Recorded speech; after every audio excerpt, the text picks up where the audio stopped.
శరీరం లేని ఆత్మలు మనుషుల్ని ఫిజికల్గా అటాక్ చేయగలవా? ఈ ప్రశ్నకి సమాధానం తను షేర్ చేసిన ఫోటో చూస్తే మీకు అర్థమవుతుంది. మన సబ్స్క్రైబర్ మనకు ఒక ఫోటోని పంపించారు. ఆ ఫోటోని నేను వీడియోలో యాడ్ చేస్తాను, చూడండి. మనం ఎంత ఎదిగినా, ఎన్ని దేశాలు తిరిగినా మనల్ని వెంటాడుతూ వేధించే కొన్ని భయానక ఆత్మలు ఉంటాయని మీకు తెలుసా? సొంత కుటుంబ సభ్యులే మన ఎదుగుదలని చూసి ఓర్వలేక క్షుద్ర శక్తుల సహాయంతో మన జీవితాల్ని నాశనం చేయాలనుకుంటే ఆ పరిస్థితి ఎంత దారుణంగా ఉంటుందో ఊహించుకోండి. ఈ ఇన్సిడెంట్లో కేవలం భయం మాత్రమే కాదు, ఒక మనిషిపై ఇంకో మనిషికి ఉండే అసూయ ఏ స్థాయికి తీసుకెళ్లిందో ఈ ఇన్సిడెంట్ వింటే మీకు అర్థమవుతుంది. ఇంతకీ తన జీవితంలో జరిగిన, తను ఎదుర్కొన్న అతి భయంకరమైన సంఘటనలేంటో చూద్దాము. ఇది ఒక ఇన్సిడెంట్ అయితే, సెకండ్ వచ్చేసి మనం కొన్నిసార్లు మూఢనమ్మకాలు అని కొట్టిపారేస్తూ ఉంటాం. కానీ మన పెద్దలు చెప్పే కొన్ని ఆచారాల వెనుక ఎంతటి భయంకరమైన అర్థాలుంటాయో ఈ ఇన్సిడెంట్ వింటే అర్థమవుతుంది.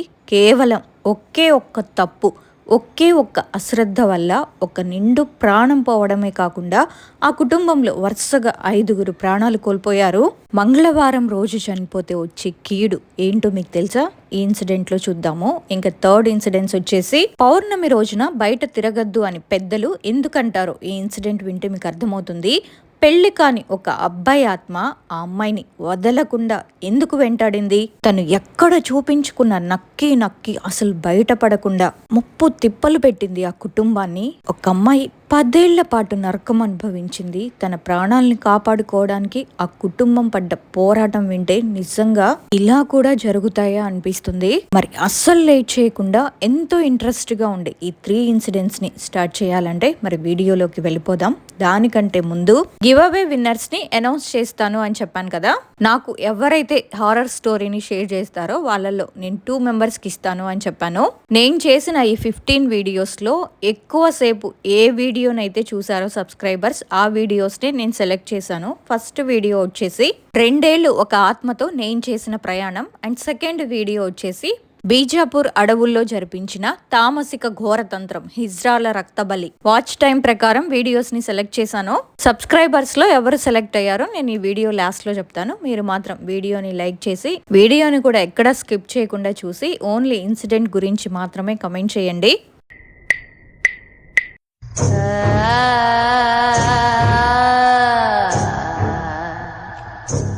నా పేరు అంశు. మేము హైదరాబాద్లో ఉంటాము. మాది జాయింట్ ఫ్యామిలీ. మాది 2 ఫ్లోర్స్ హౌస్ అన్నమాట. పైన మేము, కింద మా బాబాయ్ వాళ్ళు అలా ఉంటారు. నేను, అమ్మ, నాన్న, తమ్ముడు.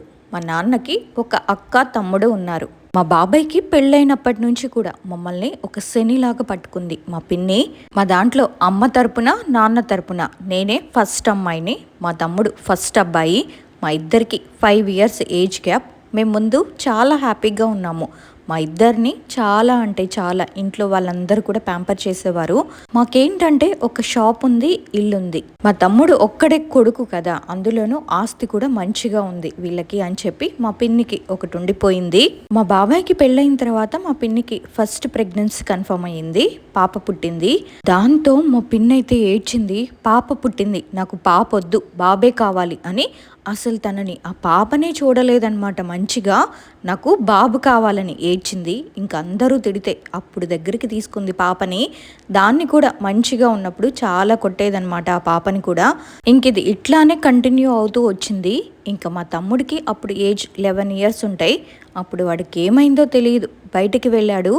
మా ఇంటి వెనకాల ఒక అబ్బాయి తీసుకుపోయాడు. వాళ్ళిద్దరికీ ఆ రోజు యాక్సిడెంట్ అయింది. మా తమ్ముడు చనిపోయాడు. మా తమ్ముడు చనిపోయిన 3rd డే అనమాట. ఇంకా మా పిన్ని ఇలా అన్నది, అమ్మో ఈ అబ్బాయి లేడు కదా, మా కొడుకుకి మొత్తం ఆస్తి వస్తుంది అని చెప్పి అందరికీ వచ్చిన రిలేటివ్స్ అందరికి ఇలా చెప్పేదనమాట. ఇంకా మేము అప్పుడు మా బాధలో మేమున్నాం కదా, మేము ఇంకా పట్టించుకోలేదు సరిగ్గా అవన్నీ. పాప పుట్టింది కదా, ఆ తర్వాత మళ్ళీ మా పిన్నికి బాబు కూడా పుట్టాడు. ఆ తర్వాత మా ఇంట్లో ఒక ఆవిడ వర్క్ చేస్తుందనమాట. ఆమెకేంటంటే అమ్మవారు ఒంటి మీదకి వస్తారు. ఇంకా అడిగాము మా తమ్ముడు చనిపోవడానికి కారణం ఏంటి, ఎందుకమ్మా ఇట్లా చేసినావంటే, అస్సలు నేను తీసుకెళ్ళాలి అనుకోలేదు, కొన్ని పరిస్థితుల వల్ల తనే నా దారికి అడ్డం వచ్చారు వీళ్ళు, అందుకే అట్లా జరిగింది అని అమ్మవారు ఏడ్చుకుంటూ చెప్పారంట. ఇంకా సరేలే అని చెప్పి మేము అనుకున్నాము. ఆ తర్వాత నుండి మెల్లమెల్లగా నా మీద స్టార్ట్ అయిందనమాట. ఎట్లా అంటే నన్ను ఎట్లాగైనా సరే సాధించాలి. నేనేంటంటే తప్పు చేస్తే తప్పు అని ఏదైనా స్ట్రైట్ ఫార్వర్డ్గా మాట్లాడేసరికి మా పిన్నికే చెప్తానన్నమాట డైరెక్ట్గా. ఇలా నేను మాట్లాడేసరికి ఆవిడకి నచ్చలేదన్నమాట. ఇంకా మెల్లమెల్లగా మా ముగ్గురు పైన, మా అమ్మకి, మా నాన్నకి, నాకు ఏవో చిన్న చిన్న గొడవలు మొదలయ్యాయి. ఇంట్లో చిన్నదానికే గొడవలు జరిగేవి. ఆ తర్వాత నాకు బాడీ మీద మొత్తం ఇట్లా కురుపులు వస్తాయి కదా, అట్లా అయ్యిందనమాట. అది చూసి మా ఇంట్లో వాళ్ళు ఏమనుకున్నారంటే అమ్మవారు వచ్చిందేమో అనుకున్నారు. కానీ మా అమ్మమ్మ చూసిన తర్వాత అమ్మమ్మకి ఏంటంటే ఇట్లాంటి వాటి మీద కొంచెం ఐడియా ఉందన్నమాట. తను చూసి చెప్పింది, అమ్మవారు కాదిది, వేరేదిది అని చెప్పి, అమ్మాయికి ఎవరో ఇట్లా చేస్తున్నారు అని చెప్పిందనమాట. సరే మరి ఏం చేద్దామని మా అమ్మ అడిగితే, ఏదో ఒకటి చేద్దాంలే, నేనున్నాను కదా, నువ్వేం భయపడకు అని చెప్పింది. చూడ్డానికి నేను మంచిగానే ఉండేదాన్ని, కానీ చాలా సన్నగా అయిపోయేదాన్ని. ఎందుకో తెలీదు, మొత్తం వెయిట్ అంతా చాలా లాస్ అయిపోయేదాన్ని. రాత్రైతే చాలు నేను పడుకున్నప్పుడు నా చెవి దగ్గరకు వచ్చి ఎవరో ఇలా కుస్సా కుస్సామని సౌండ్ వినిపిస్తూ ఉంటుంది నాకు. నేనేమనుకున్నానంటే అమ్మ వాళ్ళు ఏమైనా మాట్లాడుతున్నారేమో అనుకున్నాను. ఆ తర్వాత రోజు నేను పొద్దున్నే అమ్మతో, రాత్రి ఎందుకమ్మా ఆ రకంగా మాట్లాడుకుంటున్నారు, నాకు మీరు చేసిన సౌండ్స్కి నాకు అసలు నిద్రే పట్టలేదు అంటే, లేదే మేమెప్పుడు మాట్లాడాము, మేము పడుకున్నాం కదా, మేము మాట్లాడలేదు అని చెప్పింది మా అమ్మ. సరేలే ఇదంతా ఏదో నా భ్రమ అయి ఉంటుందిలే అని చెప్పి వదిలేశాను. ఆ తర్వాత నాకు కాలేజ్లో హాలిడేస్ స్టార్ట్ అయినాయి. అప్పుడు ఇంకా నైట్ నేను ఒక్కదాన్నే ఉంటాను అని చెప్పి ఏవైనా ఒక మంచి మూవీస్ చూద్దాము అని అనుకున్నానమాట. అట్లానే చూస్తున్నాను పెట్టుకొని. ఇంకా సడన్గా హాల్లో నుంచి ఒక పెద్ద సౌండ్ వినిపించింది. ఏంటిది ఈ రకంగా సౌండ్ వస్తుంది అని చెప్పి బయట హాల్లోకి వెళ్ళి చూసేసరికి సోఫా దగ్గర ఒక నల్లటి ఆకారం ఉన్న ఆత్మ అన్నమాట ఇట్లా కూర్చొని ఉంది. నేను చూసాను దాన్ని చూశాక నా నోటి నుంచి అస్సలు మాటలు రావట్లేదు నాకు. దాన్ని చూశాక ఇంకా ఫాస్ట్గా లోపలికి వచ్చేసి బెడ్రూమ్ డోర్ పెట్టేసుకొని నేను పడుకున్నాను వచ్చి. అప్పటికే టైం ఆల్మోస్ట్ అర్ధరాత్రి 1:30 అలా అవుతుంది. సరేలే ఏదో చూసుంటానులే అని నాకు నేనే ధైర్యం చెప్పుకొని పడుకున్నాను. ఆ తర్వాత నాకు ఒక కలలాగా వచ్చిందనమాట. ఎట్లా అంటే ఏదో ఒక వింత ఆకారం నా మీద కూర్చొని నా మెడ పట్టుకుంది, నన్ను చంపేద్దాము అని చెప్పి ట్రై చేస్తుంది. దాంతో ఇంకా భయం వేసేసి ఫుల్గా సడన్గా లేచేసరికి తెల్లవారయింది. సరే కలేమూలే అనుకున్నాను.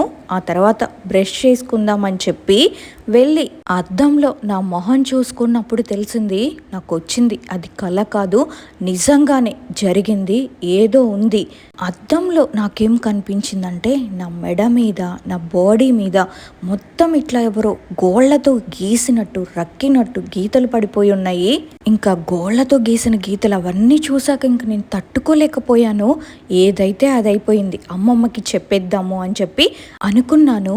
ఆ ఆత్మ నా కలలోకి వచ్చి ఏం చెప్పిందంటే, నేను నిన్ను తీసుకుపోవడానికే వచ్చాను, నేను నిన్ను తీసుకెళ్ళిపోతా అని నాతో చెప్తూ ఉంది. నాకేంటంటే నార్మల్గా మా తమ్ముడు చనిపోయిన తర్వాత నుంచి కలలో వస్తున్నాడనమాట. ఎప్పుడు వచ్చినా చాలా హ్యాపీగా ఉండేవాడు. కానీ ఎప్పుడైతే నాకు ఇవన్నీ జరగడం స్టార్ట్ అయ్యాయో అప్పటి నుంచి నాకు వాడు కలలో కనిపించిన ప్రతిసారి కూడా ఏడుస్తూనే ఉన్నాడు. అక్క నీకేదో అవుతుంది అని చెప్పి వాడు ఒక ఇండికేషన్ లాగా నాకు చెప్తూనే ఉండేవాడనమాట. ఆ తర్వాత నేను మా ఇంట్లో వాళ్ళందరికీ కూడా నా మెడ మీద, నా బాడీ మీద పడ్డ గీతలన్నీ చూపించేసరికి ఇంట్లో వాళ్ళందరూ కూడా భయపడిపోయారు. ఏంటి ఇట్లా జరుగుతుంది, ఇప్పుడున్నది ఒక్కతే అమ్మాయి కదా అని చెప్పి ఇంకా భయపడ్డారు.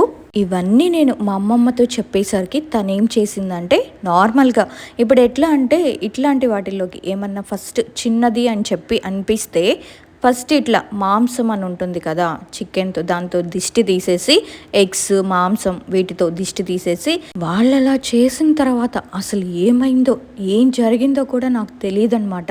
ఆ తర్వాత ఇదంతా కూడా మా అమ్మే చెప్పింది. ఇలా మేము దిష్టి తీసినప్పుడు నువ్వు కళ్ళు తిరిగి కింద పడిపోయావు, నేను కింద పడిపోయి నేను దీన్ని తీసుకెళ్ళిపోతా, నేను దీన్ని ఉంచను అని చెప్పి అంటున్నానంట. దిష్టి తీసేటప్పుడే ఇదంతా జరిగింది. అది చూసిన మా అమ్మమ్మ ఇంకా ఏవేవో మంత్రాలు చదివి ఇంక ఇట్లా బాడీకి మొత్తం మటన్ అదంతా టచ్ చేసేసరికి ఏదో ఒక నల్లటి ఆకారం నీడ ఇట్లా పోయిందంట నా బాడీలో నుంచి. ఆ తర్వాత నాకు వేటితో అయితే దిష్టి తీశారో అవన్నీ మా అమ్మమ్మ మా నాన్నకిచ్చి వీటిని 3 దారులు కలిసిన చోట పారేసి వెనక్కి తిరిగి చూడకుండా రమ్మని చెప్పారు. మా నాన్న కూడా అలాగే చేశారు. ఆ తర్వాత వాళ్ళు ఇంకా నాకు స్నానం చేపించి పడుకో అని చెప్పారు. ఇంక ఈ కార్యక్రమం మొత్తం అయిపోయిన తర్వాత మా అమ్మ చెప్పిందనమాట నాకు ఇలా ఇలా అయ్యింది అని. ఇంకా ఇక్కడే ఉంటే పిల్లని బ్రతకనిచ్చేలా లేరు అని చెప్పి మాకు ఆల్రెడీ అప్పటికే అబ్రాడ్ ప్లాన్ ఉంది. ఎలాగైనా నన్ను పంపించేయాలని ఇండియా నుంచి ఇంకప్పటికే స్టార్ట్ చేసుకున్నాము. అబ్రాడ్ వెళ్ళిపోవాలని అరేంజ్మెంట్స్ అన్నీ చేసుకున్నప్పుడైతే చాలా అంటే అన్నీ ఏడుపులేనమాట. ఏదో ఒకటి అవ్వడము. ఆ ప్లాన్ ఫస్ట్ కెనడా అనుకున్నాము. కెనడా అది మధ్యలో డ్రాప్ అయిపోయింది. దానికి చాలా ఏడుపు స్టార్ట్ అయింది మా పిన్నిది. అది వెళ్ళిపోతుంది, అది బాగుపడిపోతుంది అని చెప్పి ఇంక అందుకే నెక్స్ట్ ఏదైతే తీసుకుంటున్నామో ప్లాన్, ఏ కంట్రీ అయితే అది ఎవ్వరికీ చెప్పొద్దు అని చెప్పి వీసా వచ్చేదాకా ఎవ్వరికీ చెప్పలేదు. ఆ తర్వాత నాకు వీసా వచ్చింది. ఆస్ట్రేలియా అని ఆమెకి తెలిసిపోయింది. ఆ తర్వాత ఆమె అసలు తట్టుకోలేకపోయింది. మొహం మొత్తం ఇంత చిన్నగా అయిపోయింది. ఇంకా సరేలే అని చెప్పి మేము కూడా లైట్ తీసుకున్నాము. ఏదనుకుంటే అదనుకో అని చెప్పి సరే ఇదంతా అయిపోయింది కదా, ఇంకా ఇక్కడి నుంచైనా మేము మంచిగా ఉంటాము అని చెప్పి అనుకున్నాను. కానీ ఇక్కడ ఇంకొక ప్రాబ్లం స్టార్ట్ అయ్యింది. ఇంకా అబ్రాడ్ వచ్చేసిన తర్వాత ఎవరి లైఫ్స్ వాళ్ళు ఉంటారు కదా. పేరెంట్స్ నుండి మనం ఎట్లాగైనా దూరం ఉంటాము. సో నాకు నా బాయ్ ఫ్రెండ్ ఉన్నాడనమాట. ఇండియా నుంచే ఇంట్లో అందరికీ తెలుసు, అందరూ కూడా ఓకే అన్నారు. సో ఇద్దరం అనుకొని వచ్చాము. తను నాకన్నా ముందు వచ్చాడు. ఆయన సెప్టెంబర్లో వస్తే నేను ఆ తర్వాత ఇయర్లో జూన్లో వచ్చాను. ఆ తర్వాత మేమిద్దరం కూడా కలిసి ఉండాలని అనుకున్నాము. ఇప్పుడు ఏదైతే తను పాత రూమ్లో ఉన్నప్పుడు తనకి ఇంకా అడ్వాన్స్ ఇవ్వలేదు. అడ్వాన్స్ కోసం తను వెయిట్ చేస్తూ ఉన్నాడు. సో నువ్వు ఇప్పుడు వెళ్ళి మా ఫ్రెండ్ వాళ్ళ ఇంట్లో ఉండు, నేను వస్తాను అని చెప్పన్నాడు. సరేనని చెప్పి నేను అట్లానే అడ్జస్ట్ అయ్యాను. 1 month బాగానే ఉంది.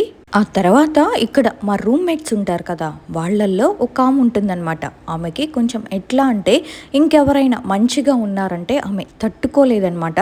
ఇప్పుడు నా బాయ్ ఫ్రెండ్ ఎట్లా అంటే నాకు ఏదంటే అది చేస్తాడు, ఇంకా మొత్తం మంచిగా చూసుకుంటున్నాడు. ఇదంతా చూసి ఆమెకి ఇంకా జలస్ ఫీలింగ్ వచ్చేసింది. అరే వీళ్ళిద్దరూ మంచిగా ఉంటున్నారు, మంచిగా చూసుకుంటున్నాడు అని చెప్పి. మాకు ఇవన్నీ తెలుసు ఆమె మా మీద ఇలా ఉంది అని, కానీ ఎందుకులే అని మేమే మంచిగా ఉన్నాము, మంచిగా చూసుకుందాము అని చెప్పి తనతో నార్మల్గానే మాట్లాడుతూ ఉన్నాను. ఆ తర్వాత నాకు మెల్లమెల్లగా నా రూమ్మేట్ అని చెప్పాను కదా, ఆమె రాత్రి నా కలలోకి వచ్చి నేను పడుకున్నప్పుడే కలలో కలవరిస్తున్నానమాట. అక్క పడవకండి అక్క, చాలా పెయిన్ అవుతుంది, ప్లీజ్ అక్క నన్ను చంపకండి అక్క అని అలా కలవరిస్తున్నానంట. మరి అది ఎందుకు అలా అన్నానో నాకు అప్పుడు అర్థం కాలేదు. నేనేంటంటే మంచిగా ఉంటానన్నమాట. సో దీన్ని ఎట్లా అయినా ఏదో ఒకటి ఖరాబ్ చేయాలని చెప్పి తనుంది. అయితే ఇంకా సరే అని చెప్పి ఒకసారి ఎందుకో తన రూమ్కి వెళ్తే అక్కడ ఒక బొమ్మ కనిపించింది. ఆ బొమ్మ ఎలా ఉందంటే ఇప్పుడు చేతబడి చేస్తారు కదా, సేమ్ అదే బొమ్మ తన రూమ్లో కనిపించింది అనమాట. ఇంకా మా బాయ్ ఫ్రెండ్కి చెప్తే తనేమన్నాడంటే, అమ్మో ఆమె చాలా డేంజర్లా ఉంది, సరే ఇంక ఇక్కడ నుంచి వెళ్ళిపోదాం, దూరంగా వెళ్ళిపోదాం అని చెప్పి తనన్నాడు. ఆ తర్వాత ఇంకా మేమిద్దరం కూడా అక్కడి నుంచి దూరంగా వచ్చేసాము. అటేమో మా పిన్ని చేపిస్తుందన్నమాట, ఇటేమో ఈమె. అసలు ఒక లెవెల్లో టార్చర్ నాకు. కొన్ని రోజులు ఇక్కడికి వచ్చాక కానీ ఒక 9 months వరకు అస్సలు జాబ్ లేదు. హెల్త్ అయితే అస్సలు బాగోలేకపోతుండే, ఒక్కదాన్ని ఏడుస్తూ ఉండేదాన్ని. ఇంకా నేను అమ్మాయి వాళ్ళ రూమ్లో ఉన్నప్పుడు కూడా ఏవేవో చాలా నెగిటివ్ ఎనర్జీ ఉండేది. ఏదో ఒక డిఫరెంట్ కైండ్ ఆఫ్ స్మెల్ వస్తుండేది. ఆ రూమ్ మొత్తము ఎట్లానో అయిపోతుండేదాన్ని నేను. ఇంకా ఇట్లా కాదు అని చెప్పి ఇక రూమ్ చేంజ్ అయిపోదాము అని వేరే రూమ్కి వెళ్ళాము టెంపరరీ కోసం అని చెప్పి. అక్కడ ఇంకా అసలైన చుక్కలు కనిపించాయి. ఎట్లా అంటే మాది విండో, రోడ్ సైడ్ విండో ఉంటుంది. ఆ విండోలో నుంచి చూస్తే ఏదో ఒక నల్లటి ఆకారం నిలబడి నా వైపే చూస్తూ ఉన్నట్టు, రా నిన్నే తీసుకెళ్ళిపోదామని ఇక్కడికి వచ్చాను, నువ్వు వచ్చేసేయాలి నాతో పాటు అని నాతో ఇలా మాట్లాడేదన్నమాట ఆ ఆత్మ. దాంతో నేను భయపడిపోయి ఫుల్ ఫీవర్ వచ్చేసింది. మాకు ఇక్కడ గవర్నమెంట్ హాస్పిటల్సే ఉంటాయి, ప్రైవేట్కి మళ్ళీ మేము సపరేట్గా కట్టాలి, ఇంకా అవ్వదులే నాకు ఇంకా అని చెప్పి మా అమ్మమ్మకి చెప్తే మా అమ్మమ్మ అట్లా దిష్టి తీసేయడం అవన్నీ చేసేది. అంత బాగుంది, ఇంకా ఓకే తగ్గుతుంది అని చెప్పి అనుకునే టైంలో అసలు పెద్ద షాక్ ఏంటంటే మా అమ్మమ్మకి ఏదో మెడ నొప్పితోనో హాస్పిటల్లో అడ్మిట్ అయ్యింది. అది మొత్తం చాలా సివియర్గా అయిపోయి లంగ్స్లో వాటర్ ఫామ్ అయిపోయి అంత లివర్లో వాటర్ ఫామ్ అయిపోయి తను చనిపోయింది అమ్మమ్మ. ఎందుకంటే ఏమున్నా కానీ మా అమ్మమ్మ ఇట్లాంటివి ఆపేస్తుంది. మా ఫ్యామిలీకి మా అమ్మమ్మే ఒక ధైర్యం అన్నమాట. మా వెనకాల ఒక శక్తి ఉంది అని చెప్పి ఇప్పుడు మా అమ్మమ్మ మీద చేశారు. మా అమ్మమ్మకి అట్లా అయ్యేసరికి ఇంకా నా వల్ల అయితే అస్సలు అవ్వట్లేదు, ఇంకా ఇంకా ఎక్కువ అవుతుంది. పడుకున్నప్పుడు అయితే అన్ని పిచ్చి పిచ్చి కళ్ళలోకి వచ్చి నన్ను పొడవడాలు, నన్ను ఎవరో తీసుకెళ్ళిపోతున్నట్టు, ఎవరో చంపేస్తున్నట్టు ప్రతిరోజు కూడా కళలు అవే వచ్చేవి. ఇంకా ఇట్లా కాదు అని చెప్పి మా బాయ్ ఫ్రెండ్ వాళ్ళ పేరెంట్స్కి చెప్పిన తర్వాత ఇలా ఇలా జరుగుతుంది అని చెప్తే వాళ్ళు ఒక ఆయన దగ్గరికి వెళ్ళి కనుక్కుంటే ఇద్దరు చేస్తున్నారమ్మా అమ్మాయి మీద ప్రయోగం. మొన్న చేసిన ఆవిడ ఒక్కరైతే ఇప్పుడేమో ఈవిడ ఇద్దరు అనుకోకుండా చేస్తున్నారు. ముందు చేసింది వాళ్ళ ఇంట్లో వాళ్ళే, ఆడామనే. అంటే మా పిన్ని ఫోటో చూపిస్తే ఆయన ఒక చిన్న నవ్వు నవ్వి చెప్పాడు, నేను చెప్పనమ్మా, నేను ఇట్లాంటివన్నీ చెప్పను అన్నాడు. మీ దగ్గర వాళ్ళు చేపిస్తున్నారని వాళ్ళ మీదకి ఎక్కడికి వస్తుందో అని చెప్పి ఆ అమ్మాయి మీదకి మొత్తం డైవర్ట్ చేశారు. అమ్మాయి మొత్తం చేపించినట్టు. కానీ మీకు దగ్గర వాళ్ళది కూడా ఇందులో మెయిన్ హ్యాండ్ ఉంది. ఇప్పుడు మీకు మొత్తం తెలిసిపోయింది కదా, ఇప్పుడు మళ్ళీ స్టార్ట్ చేస్తారు అని చెప్పి ఇట్లా చెప్పారు ఆయన. ఇంకా సరే ఏం చేయాలి అని అంటే ఆయన ఒకటి చెప్పారు, నేనైతే ఒకటి చేస్తాను కానీ అది ఎన్ని రోజులు ఉంటుందో నేనైతే చెప్పలేను అని చెప్పి ఒక బ్రేస్లెట్లో మంత్రం వేసి ఇచ్చి అది పంపించారు. అది ఏమైందో తెలీదు. ఒక 3 months ఉంది నా దగ్గరే. ఆ తర్వాత ఎట్లా పోయిందో కూడా నాకు తెలీదు. ఇంకా తర్వాత నా వల్ల అస్సలు అవ్వట్లేదు అని చెప్పి చనిపోయిన మా అమ్మమ్మతో చెప్పుకున్నాను నా బాధలన్నీ. అమ్మమ్మ అన్నీ చూస్తున్నావు కదా, నాకు ఇట్లా జరుగుతుంది, అసలు నా వల్ల కావట్లేదు, ఎవరు చేస్తున్నారు నాకు చూపించు అని ఆ రోజు అనుకుని పడుకుంటే అదే రోజు కలలో మా పిన్నొచ్చిందనమాట. ఆ ఫ్లాష్ చూపించింది మొత్తం మా అమ్మమ్మే. ఇంకా మా అమ్మమ్మ అన్నది, ఏం కాదు బిడ్డ, నేనున్నా, నేను నిన్ను చూసుకుంటా అని చెప్పన్నది మా అమ్మమ్మ. ఇంకా సరే అని చెప్పి అట్లానే ఉన్నాను. కానీ నాకు ఇంకా అట్లానే జరుగుతుంది. నాకు లిటరల్లీ నేను ఇక్కడికి వచ్చి 1 year నాకు జాబ్ లేదు, డైలీ ఏడవడం. అసలు ఎంత ఎవరైనా మంచిగా అవుతారు కానీ నేను చాలా బక్కగా అయిపోతున్నాను. ఇంకా తర్వాత వాళ్ళ పేరెంట్స్ మళ్ళీ వేరే వాళ్ళ దగ్గరికి వెళ్ళి చూపించి అవన్నీ చేసేసరికి కొంచెం రిలీఫ్ ఉంది. ఇప్పటికీ అట్లానే జరుగుతుంది. ఇప్పటికీ కూడా నేను ఎప్పుడైనా నైట్ షిఫ్ట్స్ కానీ అట్లా వెళ్ళొస్తూ ఉంటాను కదా, ఏదో ఒక నల్లటి ఆకారం నన్ను ఫాలో అవుతూ ఉంటుంది. నా నీడే కాకుండా నా వెనకాల నా నీడతో పాటు ఇంకో నీడ కూడా వస్తున్నట్టు 2 నీడలు కనిపిస్తాయి. ఏంటిది అని ఆలోచిస్తూ అట్లానే ఫోన్లో మాట్లాడుకుంటూ కాసేపు సాంగ్స్ వింటూను ఇంకెట్లానో ఇంటికి వెళ్ళిపోతాను. ట్రైన్లో ఉన్నంతసేపు కూడా నాకేం కాదు, ఎందుకంటే అంత చుట్టుపక్కల వాళ్ళందరూ ఉంటారు కదా. కానీ అమావాస్య కానీ పౌర్ణమి కానీ వస్తే నాకు చాలా కోపం వచ్చేస్తుంది. ఇంకా ఎట్లానో అయిపోతుంది, ఏదో అనిపిస్తుంది. నేను షిఫ్ట్ చేస్తున్నప్పుడు కూడా ఎవరో నన్ను వచ్చి పిలవడం చెయ్యడం అలానే జరుగుతుండేది. కానీ చూస్తే ఎవ్వరూ ఉండకపోయే వాళ్ళు అక్కడ. ఫుల్ భయం వేసేమో. మా బాయ్ ఫ్రెండ్ అన్నాడు, ఇంకేముందిలే, మనం ఇంకా ఒకసారి ఇండియాకి వెళ్ళి చెక్ చేయించుకొని అంతా చూసుకొని మళ్ళీ ఆస్ట్రేలియా వద్దాము అని చెప్పన్నారు. ఆ మాట అన్న రోజే రాత్రి నా కలలోకి వచ్చి నా మెడ పట్టుకొని, నువ్వు ఇండియా వెళ్తావా, ఇప్పుడు నువ్వు వెళ్ళొద్దు, నువ్వు ఇక్కడే ఉండాలి, నువ్వు నా వశమైపోవాలి అని చెప్పి అలా వచ్చింది కళ. ఇది ఇంకా ఎన్ని రోజులు అయిపోతుందో కూడా నాకు తెలీదు, నాకు ఎప్పటిదాకా జరుగుతుందో కూడా నాకు తెలియట్లేదు. అబ్రాడ్ లైఫ్ అని అందరూ అనుకుంటారు. కానీ ఇక్కడ జాబ్స్ది ఒక బాధ ఉంటే మాత్రం ఇంకొక బాధ ఏమో పెద్ద బాధ ఇది ఉంది. మా తమ్ముడు ఇప్పటిదాకా కళలోకి వచ్చిన ప్రతిసారి కూడా, ఏం కాదక్క, నువ్వు మంచిగా ఉంటావు, నేను ఇక్కడే ఉంటున్నాను నీకు తోడుగా అని చెప్పి అంటున్నాడు. కానీ ఎప్పుడెప్పుడు నాకు ఇవన్నీ అవుతాయో మా తమ్ముడు కూడా అప్పుడు కళలోకి వచ్చి ఏడుస్తాడు. మా అమ్మమ్మ కూడా నేనేం చేయలేదు, చేయలేకపోతున్నాను బిడ్డ, కొన్ని అయితలేవు నా వల్ల అని అది చాలా గట్టిగా చేస్తుంది అని నాతో చెప్తుంది. నా బాయ్ ఫ్రెండ్ మీద నేను చాలా అగ్రెసివ్ అవుతున్నానంట.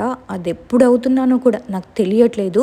కానీ వితిన్ ఫ్రాక్షన్ ఆఫ్ సెకండ్స్లోనే నేను చాలా వియర్డ్గా బిహేవ్ చేస్తున్నానంట. ఎట్లా అంటే సేమ్ నేను ఒక చంద్రముఖిలాగే మారిపోతున్నానంట. ఇంకా అలానే అయిపోతానేమో అని నాకు భయం వేస్తూ ఉంది. ఇంకా ఉన్నన్ని రోజులు కూడా ఆ ఇంట్లో బెడ్ దగ్గర ఏదో ఉన్నట్టు ఒక వింత ఆకారం, నల్లటి ఆకారం నేను చూశాను. అది ఫోన్లో క్యాప్చర్ చేద్దాం అనుకున్నాను. ఈలోపే అది మాయమైపోతుంది. ఇట్లా అంటే దాని కళ్ళు ఇంత పెద్ద పెద్దగా ఉండి ఒక సైడ్కి తిరిగితే ఎలా ఉంటుంది అలా కనిపిస్తుంది. ఎంత ఘోరంగా చూస్తుందంటే అది నన్ను, అంత ఘోరంగా ఉంది ఇంట్లో పరిస్థితి. ఇంకా ఇండియాకి వెళ్తే ఒక సొల్యూషన్ వస్తుందో రాదో కూడా నాకు తెలియట్లేదు. అసలు దీని నుండి ఎట్లా బయటపడాలో కూడా నాకు తెలియట్లేదు. ఇదైతే మా నాన్నకి చెప్దామంటే మా నాన్నేమో అసలు ఇట్లాంటివన్నీ నమ్మరు. ఎందుకంటే ఇవన్నీ మీ ఇమాజినేషన్స్, ఇల్యూషన్స్ చేసుకుంటున్నారు, మీరు సినిమాలు చూడడం వల్ల ఇట్లా అవుతుంది అని అంటూ ఉంటారు. కానీ తెలియదు ఆయనకి ఇదంతా రియల్గా జరుగుతుంది అని చెప్పి. ఆయన భయపడతారు కూడా ఇదంతా రియల్ అని తెలిస్తే. దీనికి ఎట్లా ఎండ్ ఇవ్వాలో కూడా అర్థం అవ్వట్లేదు. ఇదంతా చేపిస్తుంది మా పిన్ని అని మాకు తెలుసు. కానీ ఇప్పుడు మేము ఆమెను వెళ్ళి డైరెక్ట్గా అడుగుదామంటే ఆమె ఒప్పుకోదు. నేనెందుకు చేపిస్తాను ఇవన్నీ, నాకేం అవసరం అని ఆమె ఒప్పుకోదు. కానీ ఇదంతా చేపిస్తుంది తనే అని తెలుసు. ఇప్పుడు నేను ఆమెకి ఫోన్ చేస్తే ఎలా మాట్లాడిద్దంటే అసలు ఎంత హ్యాపీగా నవ్వుతూ మాట్లాడిద్ది. ఆమె ఫేస్ అంతా గ్లో అయిపోతూ ఉంటుంది. ఓకే, నేను చేపించిన ప్రయోగం బాగానే వర్క్ అవుతుంది అని చెప్పి. ఇట్లాంటి వాళ్ళని ఏమంటారో కూడా నాకు తెలీదు. నాకైతే ప్రెజెంట్ కూడా ఒక 2 days బ్యాక్ అలానే నేను షిఫ్ట్కి వెళ్ళొచ్చాను. ఇంకా ఫ్రెష్ అయి పడుకుందామని చెప్పి నేనేమో నా రూమ్కి వెళ్ళాను, తనేమో తన రూమ్కి వెళ్ళాడు. నేను పడుకొని ఉన్నాను నార్మల్గా. ఎవరో డోర్ నాక్ చేసినట్టు సౌండ్ వినిపించింది. ఎవరు అని చెప్పి చూస్తే అక్కడ ఎవ్వరూ లేరు. సరే అని చెప్పి మళ్ళీ వచ్చి పడుకున్నాను. మళ్ళీ అలానే సౌండ్ వచ్చింది, ఎవరో డోర్ కొడుతున్నట్టు. ఇంకా తనకి చెప్తే ఎవరు లేరులే నువ్వు పడుకో అని చెప్పి తను ఆంజనేయ స్వామి బొట్టు పెట్టి డోర్ ఇంకా లాక్ పెట్టి తను వెళ్ళిపోయాడు. అలా జరిగింది.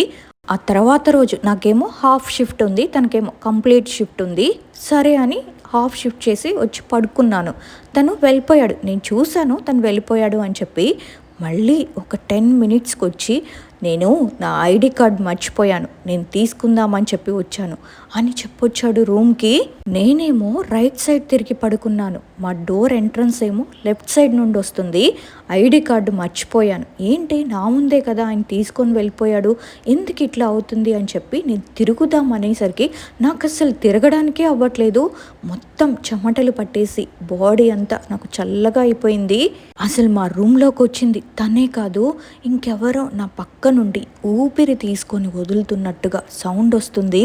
ఇంకా తిరుగుదామని చెప్పి ఫోన్ నా పక్కనే ఉంటే ఫోన్ చేస్తే తనేమో నేను ఆల్రెడీ షిఫ్ట్కి వచ్చేసాను అని చెప్పాడు. మరి నా రూమ్లో ఉన్నది ఎవరు, నాకు ఇలా జరిగిందని చెప్తే ఫస్ట్ నువ్వు వెళ్ళి స్నానం చేయి, వెళ్ళి స్నానం చేసి దేవుడి బొట్టు పెట్టుకో అని అన్నాడు. ఓకే అని చెప్పి చేశాను. ఆ తర్వాత ఇంకా నేను ఒక్కదాన్నే ఉన్నాను. మా ఇంట్లో ఏంటంటే నేను కొంచెం ఇల్లు మొత్తం నీట్గా సర్ది పెట్టుకొని ఉంటాను. ఏది కావాలన్నా కూడా దాన్ని నీట్గా పెట్టుకుంటాను అనమాట. అట్లా సర్దేసి అన్నీ స్నానం చేసి వచ్చాను. వచ్చేసరికి మొత్తం వస్తువులన్నీ చిందరవందరగా ఏదో గాలి వచ్చి కొట్టేస్తే ఎట్లా అవుతుందో గందరగోళంగా అట్లా అయిపోయింది ఇల్లు మొత్తం. ఇది చూసేసరికి నాకైతే చాలా భయం వేసింది. ఇంకా ఇట్లా కాదు అని చెప్పి మళ్ళీ ఆంజనేయ స్వామి బొట్టు ఒకటి ప్రతి కార్నర్లో పెట్టి ధూపం వేసి అవన్నీ చేశాను. ఇదంతా మీతో చెప్తున్నప్పుడు కూడా ఒక సౌండ్ వస్తుంది, ఎవరో మెట్లు ఎక్కుతున్నట్టు. కానీ అక్కడ ఎవ్వరూ ఉండరు. అదే సౌండ్ అనమాట, మళ్ళీ ఎవరో ఏదో చేస్తున్నట్టు. ఇప్పుడు కూడా నేను మీకు ఇవన్నీ చెప్తుంటే అస్సలు నన్ను చెప్పనివ్వట్లేదు. ఏదో ఒకటి ఇట్లా వెనకాల నుంచి ఊపుతున్నట్టు, డిస్టర్బ్ చేస్తున్నట్టు, కొంచెం గ్యాప్ ఇచ్చుకుంటూ నేను ఇదంతా మీకు చెప్తున్నాను. ఇదంతా నాకు జరుగుతుంది మొత్తం రియల్. ఎందుకంటే నేను చిన్నపిల్లని కాదు కదా, ఎవ్వరికి చెప్పినా ఎవ్వరూ నమ్మరు. నేను ఫేస్ చేసింది మొత్తం మీకు చెప్తున్నప్పుడు కూడా నా బాడీ మొత్తం గూస్ బంప్స్ వచ్చేసాయి. దీంతో ఒకటి చెప్పాలి ఏంటంటే, మీరు జాయింట్ ఫ్యామిలీలో ఉంటే మాత్రం అవతల పర్సన్ ఎట్లా ఉన్నా కానీ దయచేసి మీరు ఎంత దూరంగా ఉంటే వాళ్ళకి అంత మంచిది. ఎందుకంటే మీ రిలేషన్స్ అన్నీ మంచిగానే ఉంటాయి, మీ హెల్త్ మంచిగా ఉంటుంది. ఎవరి ఏడుపులో ఏముంటుందో మనకు తెలియదు కదా. మాకొకటి అర్థం కానిది ఏంటంటే, సెటిల్ అయితే వాళ్ళ కూతుర్ని కూడా నాతో పాటు ఇక్కడికి పంపించవచ్చు కదా, కానీ ఆమె ఆమె అలా లేదు. ఇంకా ఫ్యూచర్లో ఏమవుతుందో కూడా నాకు తెలియట్లేదు. నేను ఫస్ట్ ఇండియా వెళ్ళి అదేంటో తెలుసుకొని డెఫినెట్గా ఆ తర్వాత మీకు అప్డేట్ ఇస్తాను. ఇన్ఫ్యాక్ట్ నాకు ఒక 3 రోజుల క్రితం కూడా అంతే, ఇట్లా ఏదో ఒక వింత ఆకారం నా మీద కూర్చొని నా బాడీలోని ఒక నరాన్ని గుంజుతుంది. అది కలలోకి వస్తుంది, కానీ పొద్దున్నే లేచేసరికి అది ఎక్కడైతే గుంజిందో ఆ పార్ట్ మాత్రం చాలా పెయిన్ అవుతుంది. స్టమక్ దగ్గర కానీ, బ్యాక్ కానీ, నడుము దగ్గర కానీ చాలా ఘోరంగా టార్చర్. మీకు చెప్తున్నప్పుడు కూడా అది నా పక్కన ఉందో లేదో నాకు తెలీదు, కానీ రూమ్ మొత్తం చాలా వేడిగా ఫీల్ అయ్యి ఇట్లా గూస్ బంప్స్ వస్తున్నాయి. ఒక నెగిటివ్ ఎనర్జీ మన చుట్టూ ఉంటే మనకు అర్థమైపోతుంది కదా, అలా అనిపిస్తుంది. నా ఇన్సిడెంట్ని విన్న మీ అందరికీ ఇది కంప్లీట్ అనిపిస్తుందో ఇన్కంప్లీట్ అనిపిస్తుందో నాకు తెలియదు, కానీ నేనైతే షేర్ చేసుకోవాలనుకున్నాను. ఎందుకంటే ఒక అవేర్నెస్ కోసం అనమాట. ఇలాంటి వాళ్ళు కూడా ఉంటారు, సో జాగ్రత్తగా ఉండండి. సో ఇది తను నాకు పంపించిన ఫోటో. స్టార్టింగ్లో చెప్పింది కదా గోర్లతో అంతా రక్కేసినట్టు, అక్కడ కూడా నేను ఫోటోని యాడ్ చేశాను. అమ్మో, చూస్తుంటేనే భయం ఇస్తుంది కదా. అసలు చూడండి ఎలా గీకి పెట్టిందో. దీన్ని బట్టి అర్థమయ్యింది ఏంటంటే ఆత్మలకు శరీరం లేకపోయినా అవి ఫిజికల్గా మన మీద అటాక్ చేయగలవు అని. తన ఇన్సిడెంట్ అయితే చాలా దారుణంగా ఉంది. తొందరలో దీనికి ఒక సొల్యూషన్ దొరకాలని కోరుకుందాము. ఈ ఫోటోని చూసిన తర్వాత మీకేమనిపించిందో కామెంట్స్లో నాతో షేర్ చేసుకోవడం మాత్రం మర్చిపోకండి. ఇంకా సెకండ్ ఇన్సిడెంట్స్ వచ్చేసి మాది భద్రాచలం దగ్గర కొత్తగూడెం. ఈ ఇన్సిడెంట్ జరిగింది మా మావయ్యకి. మా అమ్మ వాళ్ళ కజిన్, కానీ మాకు చాలా క్లోజ్. మా మావయ్యకి పెళ్ళయింది, 2 చిన్న చిన్న పిల్లలు. అయితే 2 నెలల క్రితం మా మావయ్య వాళ్ళ నాయనమ్మ చనిపోయింది. ఆవిడ మంగళవారం రోజు చనిపోయింది. అయితే హిందూయిజం ప్రకారం మంగళవారం కానీ ఇలా శుక్రవారం కానీ చనిపోతే వాళ్ళతో పాటు ఇంకొకరిని తీసుకెళ్తారని ఉద్దేశంతో అంటారు కదా, అలా ఇంకెవ్వరిని తీసుకెళ్ళకూడదని ఒక నల్ల కోడిని చనిపోయిన వారితో పాటు దహనం చేసేస్తారు. కానీ ఆవిడ చనిపోయినప్పుడు మాత్రం అలాంటివేవీ చేయలేదు. ఆ కార్యక్రమం చేసిన పంతులు కూడా అలా ఏం ఉండదమ్మా అని చెప్పారనమాట. చనిపోయాక కీడొస్తుంది కదా, అలా కీడొచ్చినా కానీ రాలేదు అని చెప్పారు. తలకొరివి పెట్టిన వాళ్ళే అస్థికలు ఇంకా ఎముకలు తీస్తారంటారు, కానీ ఆ పంతులు గారు ఎవరైనా తీయచ్చు అనడంతో మా మావయ్య వాటిని తీశారు. అయితే ఆవిడ చనిపోయిన 3వ రోజు ఆమె సమాధి దగ్గర ఒక కవర్లో మురుమురాలు పెట్టారు, పక్కనే ఒక యాపిల్ కూడా పెట్టారు. ఇంకా సాయంత్రం వెళ్ళి తిరిగి వచ్చి చూసేసరికి ఆ యాపిల్ మీద ఎవరో ఒక మనిషి కొరికినట్టే అచ్చుపడింది. అక్కడ కోతులు ఏమైనా కొరకచ్చు కదా అని అనుకోవచ్చు మీరు, కానీ కోతులే కొరికితే జస్ట్ కొరికి వెళ్ళిపోవుగా, పక్కన పడేసి వెళ్ళిపోతాయి. కానీ ఆ యాపిల్ మాత్రం చెక్కు చెదరకుండా, ఆ ప్లేస్ కూడా మారకుండా పెట్టింది పెట్టినట్టే అచ్చుపడుంది. ఇంకొక విషయం ఏంటంటే కోతులు వచ్చినా పక్క కవర్లో ఏమున్నాయో అని గెలికి చూస్తాయి, కానీ అవి అసలు ఆ జాడలేం లేవు అక్కడ. ఇంకా అక్కడున్న వాళ్ళకి అర్థమైపోయింది ఇది ఖచ్చితంగా దయ్యం పని అయి ఉంటుంది అని. అప్పటి నుంచి జాగ్రత్తగానే ఉన్నారు అందరూ. ఆవిడ చనిపోయిన 5వ రోజు మా బాబాయి ఆవిడ చనిపోయిన గది దగ్గర నిల్చొని ఫోన్ కాల్ మాట్లాడుతున్నాడు అర్ధరాత్రి 10 గంటలకి. ఇంకా సడన్గా వెనక నుంచి నాని నాని అని పిలుస్తున్న సౌండ్ వినిపించిందంట. కానీ మా బాబాయి ఫస్ట్ పట్టించుకోలేదు. రెండోసారి వచ్చి భుజం తట్టింది. ఎవర్రా నా భుజం మీద చేసారని మా బాబాయ్ వెనక్కి తిరిగి చూస్తే ఒక నల్లటి ఆకారం కర్ర పట్టుకొని జుట్టు మొత్తం విరబోసుకొని కనిపించిందంట. ఇంకా మా బాబాయ్కి అది చూడగానే చెమటలు పట్టేశాయి. ఇంకా నెక్స్ట్ రోజే హైదరాబాద్ వెళ్ళిపోయాడు. అప్పటి నుంచి రాలేదు. ఇక దినాల రోజు భోజనాల దగ్గర ఒక చిన్న గొడవ అయ్యింది. గొడవ చిన్నదే. ఆ గొడవ అయిపోయాక మా మామయ్య వాళ్ళ ఇంటికి వాళ్ళ వైఫ్ని పిల్లల్ని తీసుకొని వెళ్ళిపోయాడు. ఇంటికి వెళ్ళిన కాసేపటికి మా మామయ్య వాళ్ళ పెద్దబ్బాయిని తీసుకొని చెప్పులు కొనడానికి వెళ్ళాడు బజార్కి. వచ్చేటప్పుడు అక్కడ గడ్డి మందు కొనుక్కున్నాడంట. ప్రతిసారి కూడా బాబుని ఇంటి దగ్గరే దింపేవాడు, కానీ ఆ రోజు వీధి చివరన దింపి ఇంటికి వెళ్ళు అని తిట్టాడంట. అప్పటికి మా మామయ్య కళ్ళు ఎర్రగా ఉన్నాయి. ఆయనలో ఆయనే మాట్లాడుకుంటున్నాడంట.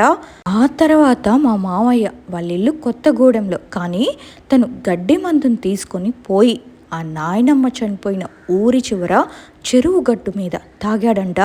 దారిలో తెలిసిన వాళ్ళు ఎంతమంది పలకరించినా కానీ కోపంగానే వాళ్ళనే చూస్తున్నాడంట. ఏం మాట్లాడకుండా వెళ్ళిపోతున్నాడంట. అయితే ఆ చెరువు గట్టు దగ్గర రాత్రి 11 అయినా కానీ అక్కడ చాలామంది జనం ఉంటారు. కానీ ఆ రోజేంటో ఒక్కళ్ళు కూడా లేరు అక్కడ. అక్కడికి వెళ్ళి తాగేదాకా కూడా మా మావయ్య అసలు సోయలోనే లేడు. అసలు ఏమీ తెలియట్లేదు మా మావయ్యకి.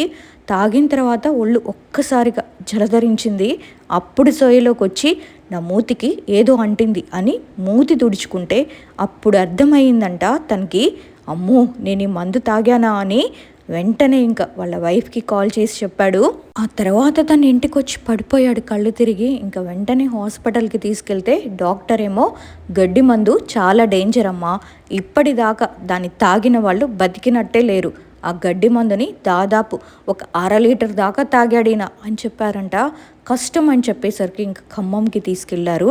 అక్కడ కూడా కష్టం అంటే ఇంకా హైదరాబాద్కి తీసుకొచ్చారు. అక్కడ డాక్టర్స్ ఏమో తిట్టారు, మేము అడ్మిట్ చేసుకోము అని. మళ్ళీ అక్కడి నుంచి తీసుకొస్తుంటే ఇంకా దారిలోనే చనిపోయాడు. చాలా బాధపడ్డాము. ఫిబ్రవరి 25న చనిపోయాడు. నాకేమో ఫిబ్రవరి 26 నుంచి ఇంటర్ సెకండ్ ఇయర్ ఎగ్జామ్స్. ఇంకా అస్సలు చదవలేకపోయాను. ఎంతగానో ఏడ్చాను 5 డేస్ దాకా. చావు దగ్గర మా మామయ్య వాళ్ళ పిల్లలు, చిన్న పిల్లలు అని చెప్పాను కదా, వాళ్ళేమో డాడీ కావాలక్క, డాడీ డాడీ అని ఏడుస్తున్నారు. 2 చిన్న పిల్లలు. ఇంకా పెద్ద అబ్బాయికి వాళ్ళ నాన్న లేనిదే నిద్ర కూడా పోడు. ఎంత లేట్ అయినా సరే వాళ్ళ డాడీ వచ్చేదాకా ఆగి వచ్చాక పట్టుకొని పడుకుంటాడు. అలాంటిది ఇంకా ఆలోచించుకోండి వాళ్ళ పరిస్థితి ఎలా ఉంటుందో. మా అత్తయ్య కూడా ఎక్కువగా చదువుకోలేదు. ఇంకా తనే ఆ పిల్లల్ని చూసుకోవాలి. ఆ తర్వాత అసలు ఇదంతా ఎందుకు జరిగింది ఏంటా అని చూపిస్తే, ఆ నాయనమ్మ చనిపోయినప్పుడు కీడు వచ్చిందంట. వెంటనే ఆవిడ చనిపోయిన గది మూసేయాలి అని చెప్పారు. ఊర్లో బొడ్రాయి పెట్టే పంతుల్ని అడిగితే బలి తీసుకుందమ్మా, ఇంకా ఎంతమందిని తీసుకుంటుందో కూడా తెలీదు, జాగ్రత్తగా ఉండాలి అన్నారు. మా మావయ్య చనిపోయిన 2 డేస్ తర్వాత వాళ్ళ ఫ్యామిలీలోనే ఇంకొకరు కూడా చనిపోయారు. వాళ్ళు కూడా సేమ్ గడ్డి మందు తాగే చనిపోయారు. అలా ఇప్పటికీ ఒక 5 మెంబర్స్ వరకు చనిపోయారు ఆ ఫ్యామిలీలో. ఇది ఎందుకు చెప్తున్నాను అంటే, ఒకరు చనిపోతే కీడు వచ్చిందా లేదా, ఇంకేమైనా ఉన్నాయా అని ప్రతిదీ కనుక్కొని చేయాలి. లేకపోతే ఇలానే అవుతుంది. ఏదైతే ఏమైంది, మేము మాత్రం మా మావయ్యని కోల్పోయాము. చాలా హ్యాపీగా జోకులు వేసుకుంటూ ఉండే మా మావయ్య ఎందుకు ఇలా చేసుకున్నాడు అని చాలా బాధపడుతున్నాను. ఈ ఇన్సిడెంట్ వల్ల నాకు ఒక కొత్త విషయం తెలిసింది. అదేంటంటే, మంగళవారం కానీ శుక్రవారం కానీ ఎవరైనా చనిపోతే కీడు వస్తుంది అనే పాయింట్ అన్నమాట. చాలా కొత్తగా ఉంది ఈ ఇన్సిడెంట్. కానీ పాపం ఆయనకు అలా జరగడమే కొంచెం బాధగా ఉంది. చిన్న చిన్న పిల్లలు ఉన్నారు కదా, సో ఇలా కూడా జరుగుతాయి. ఒకసారి చూసుకోండి. అప్పుడే ఒక నల్ల కోడిని ఇస్తే అయిపోయేది, కానీ ఇప్పుడు చూడండి ఎక్కడి వరకు వచ్చిందో. 5 ప్రాణాలను బలి తీసుకోవడం అంటే మామూలు విషయం కాదు. అది కూడా ఒకే కుటుంబంలో వరుసగా. ఇకపోతే థర్డ్ ఇన్సిడెంట్స్ వచ్చేసి, మాది ఒక చిన్న మిడిల్ క్లాస్ ఫ్యామిలీ. అయితే మా చిన్నప్పుడే అంటే మా అన్నయ్య 5th క్లాస్ అండ్ నేను 2nd క్లాస్లో ఉన్నాము. మా ఎగ్జామ్స్ అయిపోయాక మా నాన్న దొడ్డబల్లాపూర్ దగ్గర ఉన్న ఒక పల్లెటూరుకి తీసుకెళ్లారు.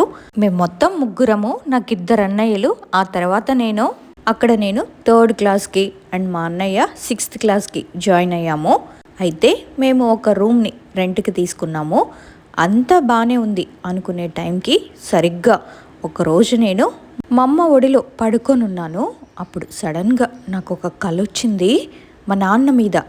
మా నాన్న కారులో వెళ్తుంటే లెఫ్ట్ లెగ్కి గాయమైనట్టు. నేను వెంటనే లేచి మా అమ్మతో చెప్పాను. అప్పుడు మా అమ్మేమో ఊరికే అలా వచ్చి ఉంటుందిలే అంది. మా నాన్న నైట్ డ్యూటీ చేసేవాడు. ఇంకా మార్నింగే ఇంటికి వచ్చాక చూస్తే నాకు కలలో ఎలా అయితే వచ్చిందో సేమ్ అలానే మా నాన్నకి ఎడమ కాలికి గాయమయ్యింది. మా అమ్మ నాన్న లైట్ తీసుకున్నారు. ఆ తర్వాత కొద్ది రోజులకి మా అన్నయ్య స్కూల్కి వెళ్ళేటప్పుడు స్టెప్స్ మీద నుండి కిందకి పడిపోయాడు. ఇంకా వెంటనే మా అమ్మ వాళ్ళ మామయ్య కొడుకు వాళ్ళు హాస్పిటల్కి తీసుకెళ్లారు. అక్కడేమో మా అన్నయ్య చాలా నీరసంతో డాక్టర్ మీదకే కళ్ళు తిరిగి పడిపోయాడు. ఇంకా ఆ విషయం మాకు తెలిసింది. అప్పుడు నేను మా అమ్మ వెంటనే హాస్పిటల్కి వెళ్తే మా చిన్నయ్యని అంబులెన్స్లో వేరే హాస్పిటల్కి తీసుకెళ్ళమని చెప్పారు. అదే టైంకి నేను మా అమ్మ వెంటనే అక్కడికి వెళ్ళాము. మేం వెళ్ళేసరికి అప్పుడు మా అమ్మ వాళ్ళ మామయ్య కొడుకు మమ్మల్ని అరిచాడనమాట. నేను చిన్నాన్న లేమా ఇక్కడికి ఎందుకు వచ్చావు అని. ఆ తర్వాత నాకు ఇంట్లో ఏవేవో సౌండ్స్ వచ్చేవి అండ్ నాకు ఆ ఇంట్లో ఏ కళ వచ్చినా కూడా నిజమయ్యేది. నేను ఇదంతా మా అమ్మకి చెప్పేసరికి మా అమ్మ మా నాన్నతో చెప్పి ఆ ఇంటిని ఖాళీ చేసి వేరే ఇంటికి వెళ్ళాము. మేము ఆ ఇంటిని ఖాళీ చేసి వెళ్ళాక మాకు తెలిసింది ఏంటంటే అక్కడ ఇద్దరు వ్యక్తులు ఫ్యాన్కి ఉరివేసుకొని చనిపోయారంట. ఇదంతా అయ్యాక బాగానే ఉన్నాము.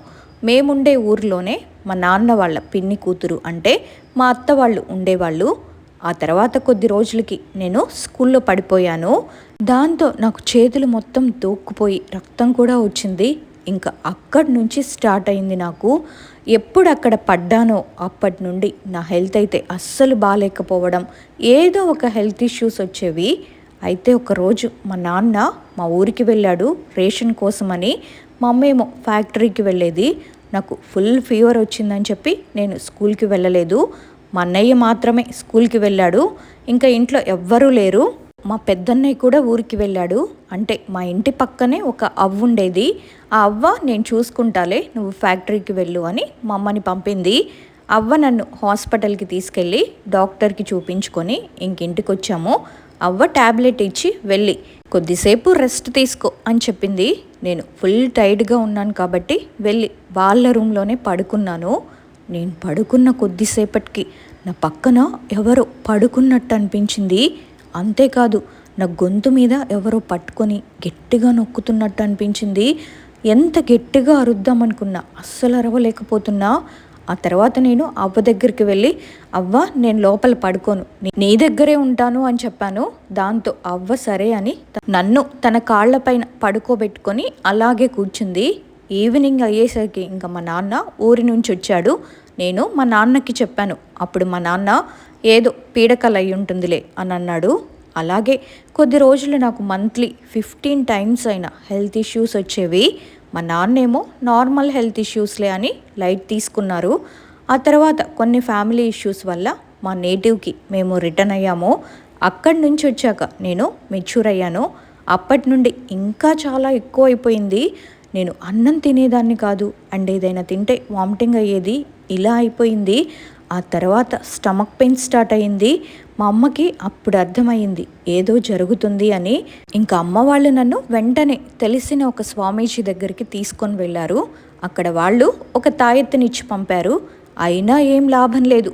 కొద్ది రోజులు అలా బాగుండేది. ఆ తర్వాత మళ్ళీ నార్మల్ అయిపోయేది. మా అమ్మ, పెద్దమ్మ అండ్ మా అమ్మమ్మ వాళ్ళు తిరగని చోటు లేదు నా కోసమని. అప్పటికి మాకెవ్వరికీ తెలీదు నాకు దయ్యం కనపడుతుంది అని. లేపాక్షి దగ్గర ఒక విలేజ్ ఉంది, సోమందేపల్లి అని. అక్కడ ఏంటంటే ఒక నార్మల్ వ్యక్తి, ఆయనకి అన్నీ తెలుస్తాయంట. అక్కడికి వెళ్ళాక తను మా అమ్మని అండ్ అమ్మమ్మని బయటికి పంపారు. అక్కడ నేను, నాన్న అండ్ ఆ అంకుల్ ఉన్నాము. ఆ అంకుల్ నా తలపై ఒక వెయిట్ ఉన్న ఒక పెద్ద స్టోన్ ఒకటి పెట్టారు. అది స్టార్టింగ్ ఫుల్ వెయిట్ ఉన్నా ఆ తర్వాత మెల్లగా అది వెయిట్ తగ్గింది. ఎలా అంటే పేపర్ ఎంత వెయిట్ ఉంటుందో అలా అయిపోయింది. అప్పుడు ఆ అంకుల్ చెప్పారంట మా నాన్నకి, ఏదో గాలి ఉంది నీ పాపలో అని. ఆ తర్వాత తనకి తెలిసిన ఒక ప్లేస్ అది దవణగిరి దగ్గర ఉత్కడగాత్రి అనే ఊరిలో అజ్జయ్య అనే ప్లేస్కి తీసుకువెళ్ళారు. అక్కడికి వెళ్ళగానే నాలో నుంచి వెళ్ళిపోయింది ఆ దయ్యం. నన్ను ఒక పెద్ద నదిలో 3 సార్లు మునగమన్నారు. ఒక్కసారి మునిగి లేచినప్పుడు నీ పేరేంటి అని అడిగారు. అప్పుడు నేను నా పేరు చెప్పాను. ఇన్ కేస్ నేనప్పుడు నా పేరు తప్ప వేరే పేరు చెప్పుంటే నాలో నిజంగా దయ్యం ఉందన్న అర్థమంట. అప్పటికే నా నుంచి వెళ్ళిపోయింది అది. ఆ అంకుల్ ఇప్పుడు మీ పాపకి ఏమీ లేదు, ఇక ఏ ప్రాబ్లం లేదు అని చెప్పారు. అక్కడి నుంచి వచ్చాక కొద్ది రోజులు బాగానే ఉండేదాన్ని, కానీ మళ్ళీ స్టార్ట్ అయింది స్టమక్ పెయిన్. అస్సలు ఉండలేకపోయేదాన్ని. మా అమ్మ దేవుడి రూమ్కి వెళ్ళి ఏడ్చేది. మా నాన్న నా దగ్గర కూర్చొని నన్ను ఓదార్చేవాడు. వాళ్ళ బాధేమో నేను చూడలేకపోయేదాన్ని. ఎందుకు నాకే ఇలా అవుతుంది అని అనుకునేదాన్ని. మా అమ్మమ్మ వాళ్ళ ఊరిలో ఉన్నప్పుడే కాటిపాపర్లు అనే వాళ్ళు వచ్చారు. అప్పుడు మా అమ్మమ్మ నా గురించి అడిగితే మొత్తం చెప్పాడంట. మా అమ్మమ్మ అసలు ఏం చెప్పకుండానే ఆయనే మొత్తం చెప్పాడు. నాకు స్టమక్ పెయిన్ వచ్చేది, మాటి మాటికి హెల్త్ ఇష్యూస్ వచ్చేది. అలా చెప్పేసరికి మా అమ్మమ్మ వెంటనే బయలుదేరి ఊరికి రమ్మంది మమ్మల్ని. వాళ్ళుండే దగ్గర ఏవేవో బొమ్మలు వేసి పూజ చేసి నాలో నుంచి పోయేలా చేస్తాను అని అన్నాడు. ఆ తర్వాత మా అమ్మమ్మకి ఒక నల్లటి రంగున్న కోడిని తీసుకురమ్మని చెప్పారు. మా అమ్మమ్మ అన్నీ తయారు చేసుకొని ఉంది. వాళ్ళు వచ్చి ఏదో ఒక తాడు తీసి నన్ను ఒక 3 టైమ్స్ దాటమన్నారు. అండ్ కోడి కోసి రక్తం తీసి నా నుదుటిన బొట్టు పెట్టారు. ఆ తర్వాత ఒక తాయెత్తు వేసి ఇక నీకేం ప్రాబ్లం ఉండదు అని చెప్పారు. నేను నా 10th అయిపోయాక మా అన్నయ్య నన్ను బెంగళూరుకి తీసుకెళ్ళాడు. ఆ తాయెత్తు వేసుకున్న ఒక 5 ఇయర్స్ అయితే నేను బాగానే ఉన్నాను. నా ఇంటర్ 2nd ఇయర్ కంప్లీట్ అయ్యింది. నేను అన్నయ్య వర్క్ చేసే దగ్గరే టెంపరరీ వర్కర్గా వర్క్ చేసేదాన్ని. ఇక లాస్ట్ డే వర్క్ ఈరోజు అన్నప్పుడు నాకు మళ్ళీ స్టమక్ పెయిన్ స్టార్ట్ అయ్యింది. నేను మా నేటివ్కి వెళ్ళాను. అక్కడ కూడా తినడానికి అవ్వట్లేదు. ఏది చేద్దామన్న ఇంట్రెస్ట్ ఉండేది కాదు. నా లోకంలో నేనుండేదాన్ని. అమ్మని అరిచేసేదాన్ని. మా నాన్నేమో హొస్కోట దగ్గరున్న కాటేరమ్మ దగ్గరికి వెళ్దాము, అక్కడ క్యూర్ అవుతుందేమో అని అన్నాడు. 9 వీక్స్ అక్కడికి వెళ్ళాక బాగానే ఉంది. నేను బెంగళూరుకి రిటర్న్ అయ్యాను. ఆ తర్వాత 1 ఇయర్ బాగానే ఉంది. తర్వాత నేను కరెస్పాండెన్స్లో జాయిన్ అయ్యి చదువుతూ వర్క్ చేసేదాన్ని. బాగానే ఉన్నానులే అనే టైంకి సరిగ్గా స్టమక్ పెయిన్ పోయి మళ్ళీ హ్యాండ్ స్వెల్లింగ్ వచ్చింది. ఏది అర్థం కాలేదు. అస్సలు బరువు ఎత్తలేకపోయేదాన్ని అండ్ చెయ్యి కూడా పైకి ఎత్తలేకపోయేదాన్ని. మా అమ్మమ్మ నన్ను మా నేటివ్కి తీసుకొచ్చింది. ఇక్కడికి వచ్చాక హాస్పిటల్కి వెళ్తే ఏ ప్రాబ్లం లేదు అని చెప్పారు డాక్టర్లు. నాకు హ్యాండ్ స్వెల్లింగ్ ఎక్కువ అయిపోయేది. అప్పుడు మా పెద్దన్నయ్య వాళ్ళ ఊరిలో ఒకరికి జలగంగమ్మ అమ్మవారు వస్తారు అని చెప్పాడు. మా అమ్మ వెంటనే అక్కడికి తీసుకెళ్లారు నన్ను. అమ్మవారు అప్పుడు చెప్పారు, పౌర్ణమి రోజు నేను స్కూల్లో ఉన్న వాష్రూమ్కి వెళ్ళాను అని. అసలు ఏం జరిగిందంటే ఒక అమ్మాయి ఇద్దరు లవ్ చేసుకున్నారంట. కానీ అమ్మాయికి పెళ్ళైపోయిందని చెప్పి ఈ అబ్బాయి అదే వాష్రూమ్లో ఉరివేసుకొని చనిపోయాడంట. నేను పౌర్ణమి రోజు వెళ్ళాను అని నాలోకి చేరాడంట. వీళ్ళు ఎన్నో చోట్లకి వెళ్ళారు, ఎవ్వరూ నన్ను పట్టుకోలేకపోయారు. అదే ధైర్యంతోనే నేను ఇక్కడికి వచ్చాను అని చెప్పాడంట. ఇంకా కొన్ని రోజులైతే నేను తనని తీసుకెళ్ళిపోయేవాడిని, ఇప్పుడు మీకు దొరికిపోయాను అని అమ్మవారితో చెప్పాడంట. అమ్మవారి దగ్గరికి వీక్లీ వెళ్తున్నాను అని. నా రైట్ లెగ్ కూడా స్వెల్లింగ్ వచ్చేసింది. అసలు పూర్తిగా నడవలేకపోయాను. ఏదోలా మా అమ్మ నాన్న నన్ను అక్కడికి తీసుకెళ్లేవారు. అమ్మవారికి చెప్తే అమ్మవారు అన్నారు, నువ్వు నా గుడి చుట్టూ ప్రదక్షిణ చేస్తున్నావు కదా, అందుకే నువ్వు ఎలా ప్రదక్షిణ చేస్తావు నేను చూస్తాను అని నా లెగ్లో చేరాడంట. అమ్మవారు అమావాస్య రోజు ఎవ్వరూ లేని చోటికి తీసుకువెళ్ళి అక్కడ ఒక పెద్ద రథంలాగా వేసి దాటులాగా చేశారు. అలా చేశాక నాలో నుండి పూర్తిగా వెళ్ళాడు. లాస్ట్లో అమ్మవారు చెప్పారు, నేను చూడ్డానికి బాగుంటానంట అండ్ తన లవర్లా ఉంటాను అని నాలో చేరాడంట. అమ్మవారితో ఆ ఆత్మ, నువ్వు అడ్డుపడకు, నేను తనని నాతో పాటు తీసుకెళ్తాను అని చెప్పాడంట. నాకు దాటు అదంతా చేసొచ్చాక అమ్మవారు ఇదంతా చెప్పారు. ముందే ఎందుకు చెప్పలేదమ్మా అని అడిగితే, మీరు భయపడతారు అని చెప్పలేదు అని అన్నారు. ఆ తర్వాత నాకు ఒక తాయెత్తు వేసి మా ఇంటికి ఒక పండు కట్టి, నువ్వు నీ జాబ్కి నువ్వు ఇంకా వెళ్ళు, ఇక నేనున్నాను నీకేమైనా అని చెప్పి పంపారు. ఇప్పుడు నేనైతే హ్యాపీగా జాబ్ చేసుకుంటూ ఉన్నాను. ఇది నా లైఫ్లో నేను ఫేస్ చేసిన ఒక రియల్ ఇన్సిడెంట్. నేను చేసిన తప్పు ఎవ్వరూ చేయకూడదు. నాకేంటంటే ఈ దయ్యం కళలోనే ఎక్కువగా కనిపించి భయపెట్టేది, కానీ మా ఫ్యామిలీకి మాత్రం ఎలాంటి హాని చేయలేదు. చూసారుగా, ఆత్మలు చాలా డేంజర్గా ఉంటాయి. నక్కి అస్సలు బయటపడకుండా ఎలా దాక్కుందో చూసారా. కొన్ని ఆత్మలంతే అస్సలు బయటపడవు. సో విన్నారు కదా, మొత్తం ఈ 3 ఇన్సిడెంట్స్ విన్న తర్వాత మీకేమనిపించిందో మీ అభిప్రాయాన్ని తప్పకుండా కామెంట్ సెక్షన్లో నాతో షేర్ చేసుకోండి. అలాగే ఈ వీడియో కనుక నచ్చినట్టయితే ఒక లైక్ చేయండి. మీ లైఫ్లో కూడా ఇలాంటి రియల్ హారర్ ఇన్సిడెంట్స్ ఉంటే అవి మాతో షేర్ చేసుకోవాలని మీకు అనిపిస్తే నాకు ఇన్స్టాలో మెసేజ్ కానీ లేకపోతే మెయిల్ కానీ పంపించండి.